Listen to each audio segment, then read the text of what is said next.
Salut, c'est le Télérien. C'est parti pour la suite des vidéos concernant mon projet PC Blanc 2026. Après avoir posé les bases avec les cartes mères et leur support, on arrive maintenant à un élément central de la configuration, les cartes graphiques. C'est elles qui vont réellement définir le niveau de performance en jeu, en création et en calcul. J'ai choisi de rester chez Gigabyte, autant pour les cartes mères que pour les cartes graphiques. D'abord, pour la cohérence visuelle, les gammes Aero et Ice proposent un design blanc, très propre, très épuré, parfaitement aligné avec le thème du projet. Ensuite, pour la fiabilité. Sur mes configurations précédentes, je n'ai jamais rencontré de problème particulier avec cette marque. Les tensions sont bien régulées grâce à de bons VRM, le refroidissement est bien dimensionné et la qualité d'assemblage est de rendez-vous. Et enfin, pour la cohérence globale, avoir une plateforme homogène, c'est aussi simplifier le suivi BIOS, les mises à jour et l'intégration générale. Côté GPU, je reste chez Nvidia. Nvidia propose une excellente stabilité des pilotes, un très bon support des technologies comme le Ray Tracing, le DLSS et l'accélération IA. En général, face à AMD qui propose souvent un excellent rapport performance-prix, Nvidia conserve un avantage marqué sur le Ray Tracing et les technologies d'upscaling assistées par IA. Pour un projet orienté performance haut de gamme, polyvalence jeu plus création, Nvidia reste aujourd'hui un choix plus cohérent pour mon usage. Parmi tous les choix proposés chez Gigabyte en carte graphique de la dernière série disponible au moment de la création de ces vidéos, la série 5000, et en prenant en compte le visuel blanc pour mon projet, j'ai choisi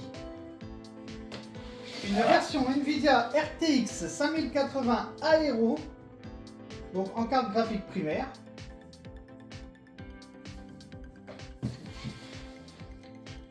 et une Nvidia GeForce RTX 5070 Ti Eagles en secondaire. Donc celle-ci ira sur l'Aorus et l'Aero ira sur la carte mère Aero. La gamme Aero chez Gigabyte est orientée design premium et création de contenu.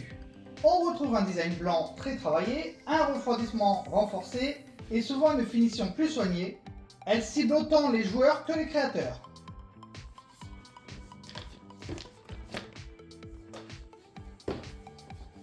La gamme Eagle est plus sobre, plus orientée performance-prix. Elle conserve de très bonnes performances mais avec une approche un peu plus accessible et un design légèrement plus simple.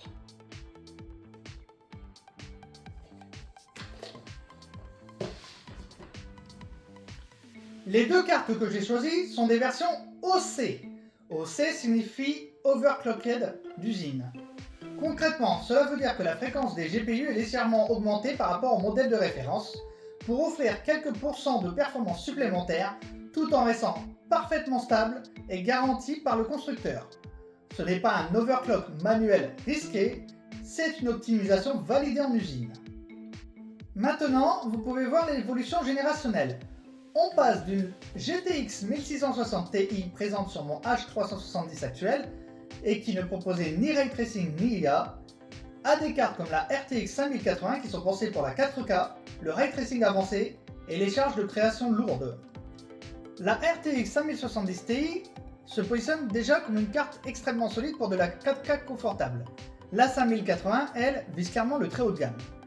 Les RTX 5070 Ti et 5080 se positionnent face aux RX 7900 XT et RX 7900 XTX chez son concurrent AMD. Les modèles MSI et Asus que vous voyez sont simplement des variantes de constructeurs, même GPU, mais refroidissement, fréquence et finition différentes. Donc on est ici avec des cartes situées entre le haut de gamme et le très haut de gamme avec des tarifs qui peuvent facilement dépasser les 800 à 1200 € selon modèle et disponibilité. Donc on va commencer dans un premier temps à déballer celle-ci, la 5080 Aero.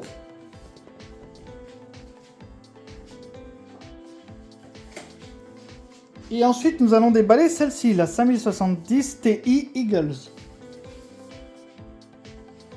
Allez, c'est parti pour déballer la première.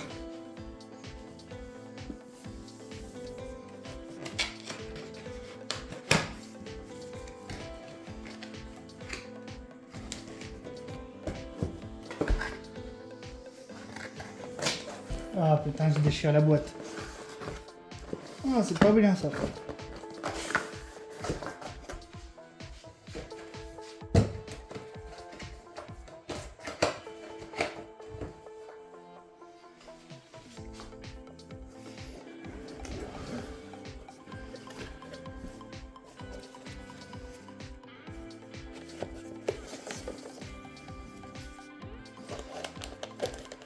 Par contre, elle est grande.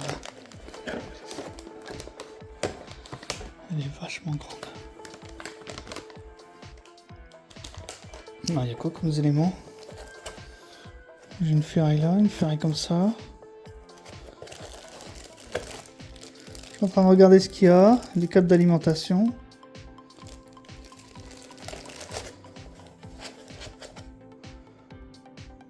Ok.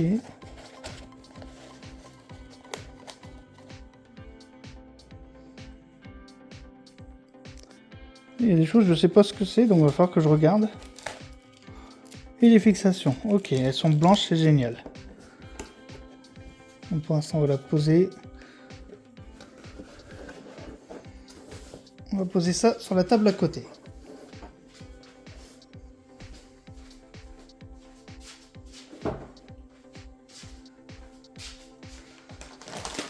Ensuite,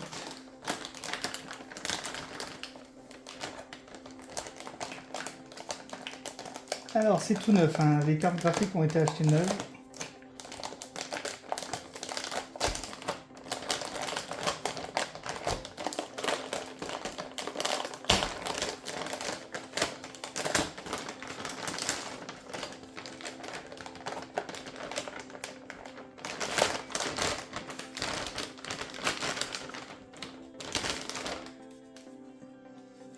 Elle est belle en blanche comme ça, hein.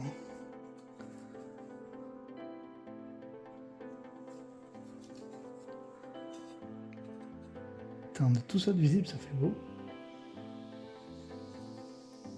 Et il y a une protection en dessous qu'on enlèvera après.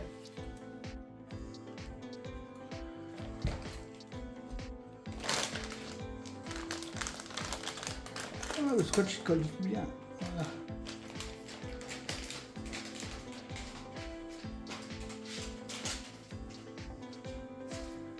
Bon, maintenant on va s'occuper de la deuxième carte. Vous êtes aussi maladroit peut-être dans l'ouverture de la boîte.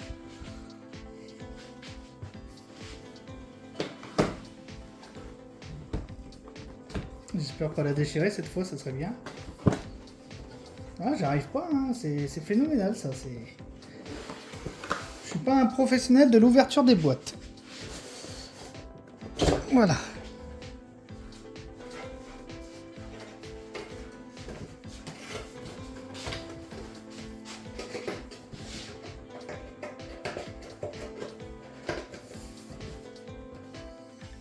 Allez, c'est parti. Une présentation. Câble et deux ferrailles que je vais falloir que je me renseigne de à quoi sert tout ça, bien sûr, parce que c'est la première fois que je vois tout ça. Les petits éléments. Et voilà la carte graphique en question.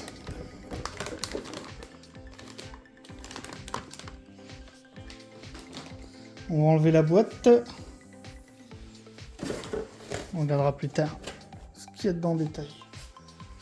Et voir ce qu'on va faire avec.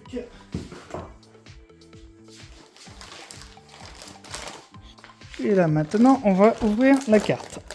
Pareil, même système, les trois scotch. Parce qu'elles sont neuves.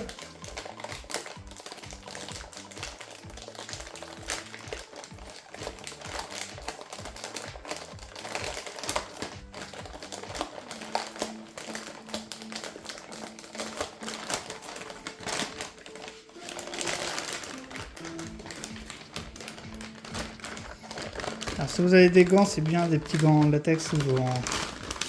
Bref, des gants tranquilles, ce serait bien. Donc voilà la carte. Elle est belle elle aussi. Pareil, il y a un protège, mais elles sont neuves. Ces cartes sont neuves. Dessus, même port.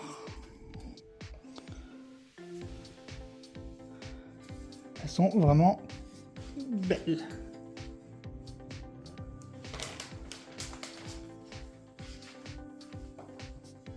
Alors maintenant, on va montrer le dessus des deux cartes. Quelques différences, mais normalement en longueur, elles sont quasiment identiques en taille de longueur.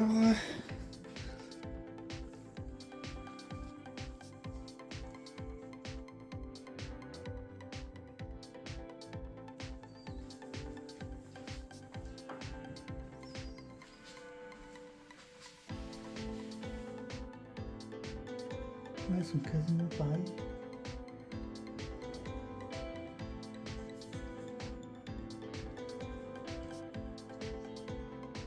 C'est pareil, on voit beaucoup de points communs entre la héros et la gueule. Ah oui, attends, j'ai mal fait ici, je vais peut-être la reculer un peu.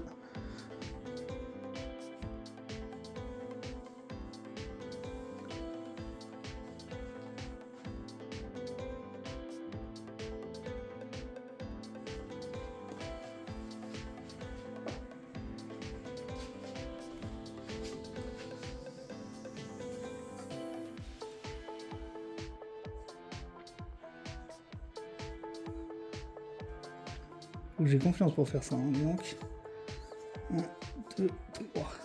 Mince. Je tiens un peu la protection. Voilà.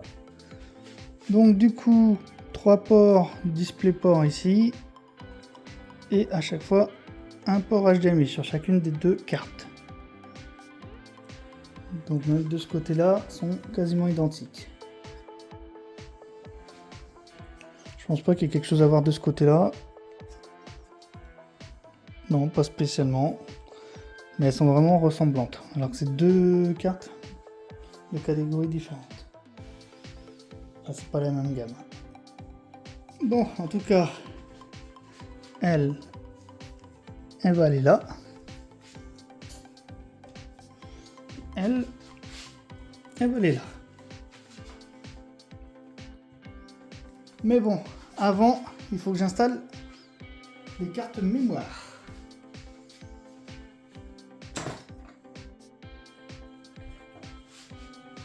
Cependant, avant d'installer les cartes graphiques, je vais installer les cartes mémoire pour l'installation du système d'exploitation des cartes SATA NVMe M.2. Ces cartes seront le Samsung 990 Pro qui ira sur le système Aero et le Samsung 980 Pro qui ira sur le système avec la carte mère Aorus.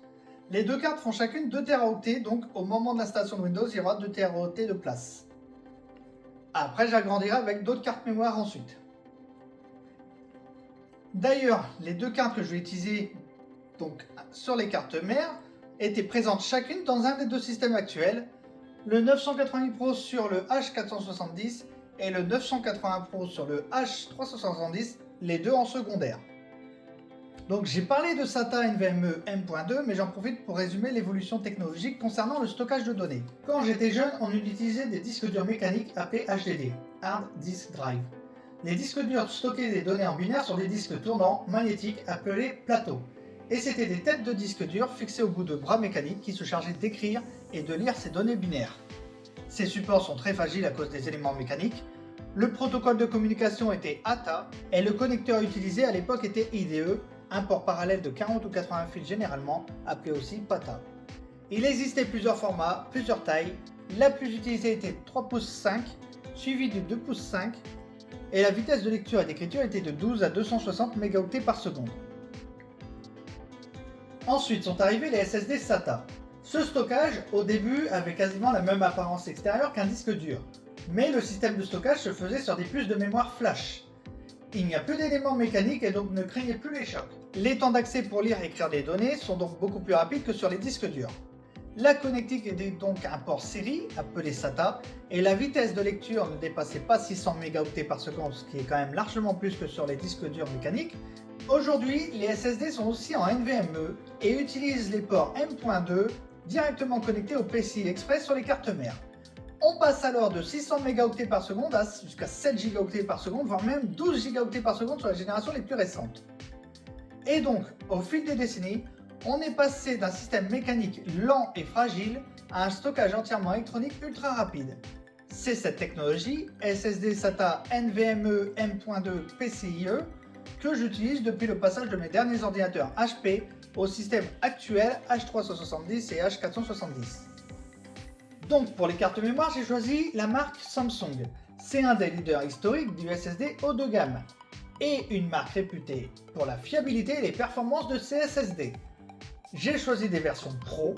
Il existe dans leur gamme des versions standard de base, les versions Evo comme évolution, donc plus performantes, et les versions Pro comme professionnelles, plus orientées performance maximale, endurance et usage intensif. Actuellement, je vous affiche l'évolution des SSD chez Samsung, que l'on peut rencontrer dans les PC modernes. On démarre avec le 870 Evo en SATA, donc connecté via le câble SATA, limité à 550 Mb par seconde. Ce sont à ce jour les derniers disques en SATA sortis par Samsung. Puis on continue avec les premiers modèles NVMe PCIe 3.0 avec les séries 960 et 970. Ensuite, les SSD 980 et 980 Pro qui marquent l'arrivée du PCIe 4.0 et des débits autour de 7000 Mb par seconde. Et avec les N990 Evo, 990 Evo Plus et N990 Pro, Samsung pousse encore un peu plus les vitesses et l'efficacité. Enfin, les premières unités PCIe 5.0 comme le 9100 promettent une nouvelle hausse spectaculaire de performance. Ces derniers viennent de sortir pendant l'écriture de cette vidéo début février 2026. Il existe bien sûr des marques concurrentes à Samsung, et je vous affiche actuellement quelques comparaisons avec des marques célèbres telles que Western Digital, Kickstorm, Crucial, Gigabyte et d'autres. L'endurance, initialement mesurée en TBW, nombre total de teraoctets écrits, montre combien de données on peut écrire avant dégradation. Important pour le travail intensif de création de backup. Donc pour l'ordinateur Aero, ce sera une 990 Pro.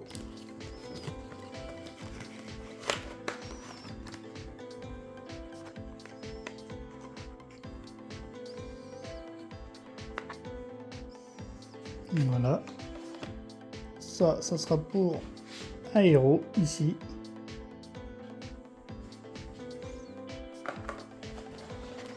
Et pour la Aorus, ce sera le Samsung 980 Pro. Les deux font 2 teraoctets chacune.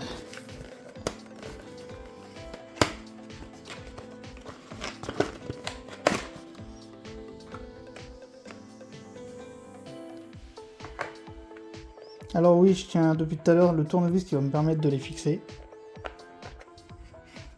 Avec la vis, bon, il y a une vis fournie. Mais de toute façon, c'était celle présente sur mon système actuel qui tourne actuellement. Donc 980 Pro, voilà ce qu'il y aura sur la Aorus.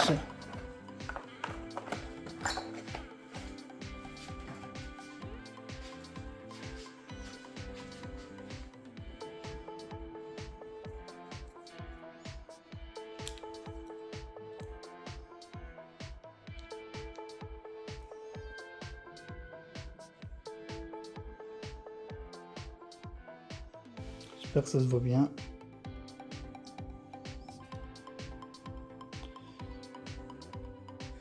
Et bien on va les mettre maintenant. Donc pour la Aero, on enlève ici. Tout simplement. Et pour la Aorus, même système facile à faire avec les doigts.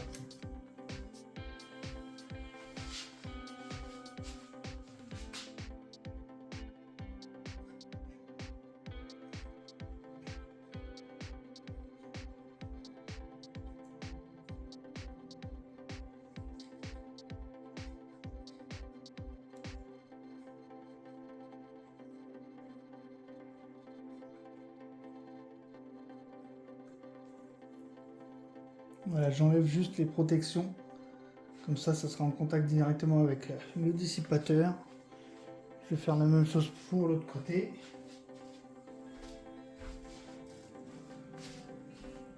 Alors c'est pas très pratique parce qu'ils veulent venir avec. Il faut juste enlever le plastique. Mais pas le dissipateur lui-même. Et le dissipateur veut venir avec.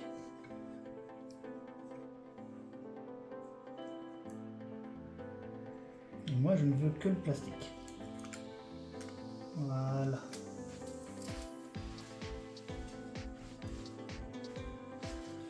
Donc, y a-t-il une vis de fourni? Oh, on n'a même pas besoin de vis. Donc, 980 Pro. On le met, on insère. Et juste, on tourne et ça verrouille. C'est génial cette façon, ça veut dire qu'on peut l'enlever juste en un clic. Il n'y a pas de vis pour ceci. Ça, c'est bien, ça. C'est super bien. Du coup, pareil pour le 990 Pro qu'on va mettre sur l'aéro. On insère. C'est juste un système à tourner.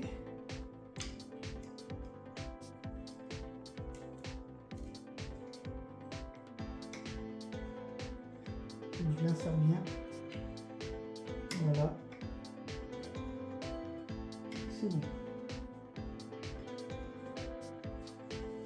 Je veux bien vérifier que c'est bien inséré. Ok, ça bloque bien l'appareil. Et ça ressort bien quand on appuie dessus. Ok. Ensuite, pareil, on a un plastique à enlever sur celui-ci.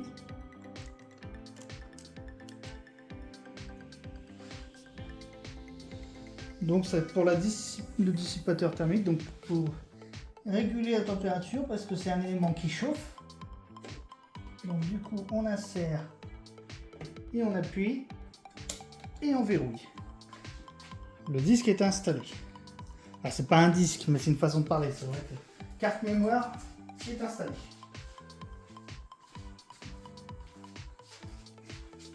On fait la même chose ici, on enlève le bout de plastique. Voilà.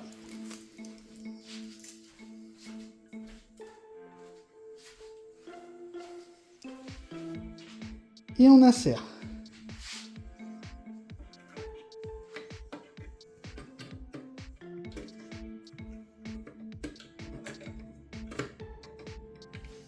Je ne suis pas gaucher.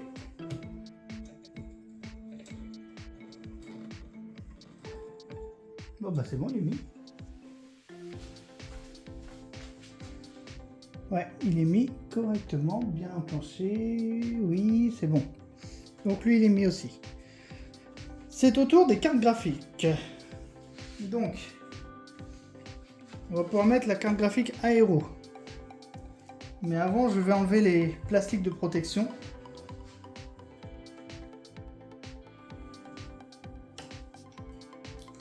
Voilà. Donc je les enlève, ça y est, c'est l'inauguration de la brillance.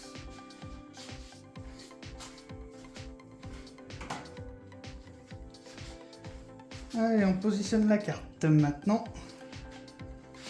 Donc il faut que je la positionne par rapport au support de carte qui est ici. Donc du coup, voilà. Elle est verrouillée. Ok.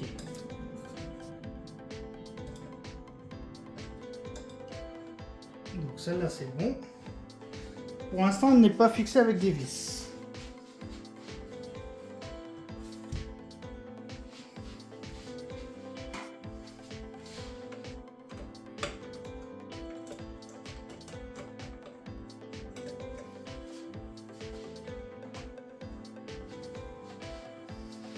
Autour de cette carte, on enlève pareil la protection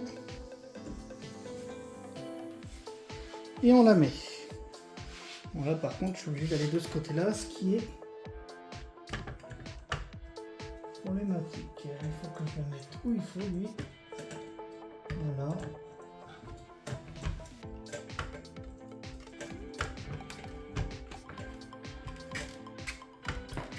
Elle est coincée, mais pas verrouillée pour l'instant. Enfin, elle est verrouillée là, mais il y a les vis à mettre. Donc, les capuchons, on va les garder.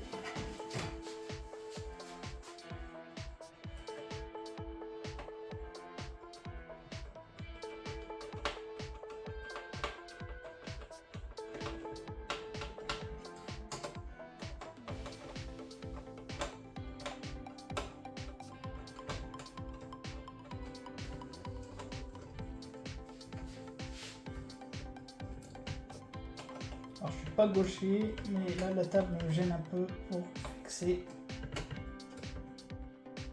Je ne bougerai pas la caméra. Je vais quand même reprendre avec la main droite.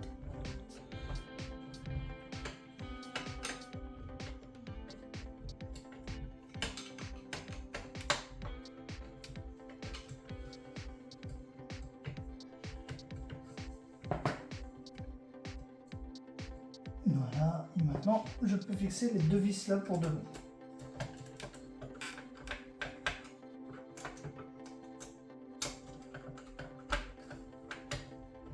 Voilà. Ça bouge pas, ça bouge pas. Ok. Avec ces nouvelles cartes mères Z890, la RTX 5070 Ti et la RTX 5080 et les SSD NVMe haut de gamme, on change clairement de génération.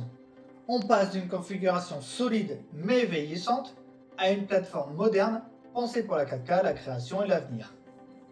Dans la prochaine vidéo, je vais installer les cartes mémoire vives, RAM et les alimentations. Si vous voulez suivre la suite de la construction du projet, abonnez-vous et activez la cloche pour ne rien rater. Les précédentes vidéos sont déjà disponibles sur ma chaîne. C'était Le Télérien et à très vite pour la suite du projet PC Blanc 2026.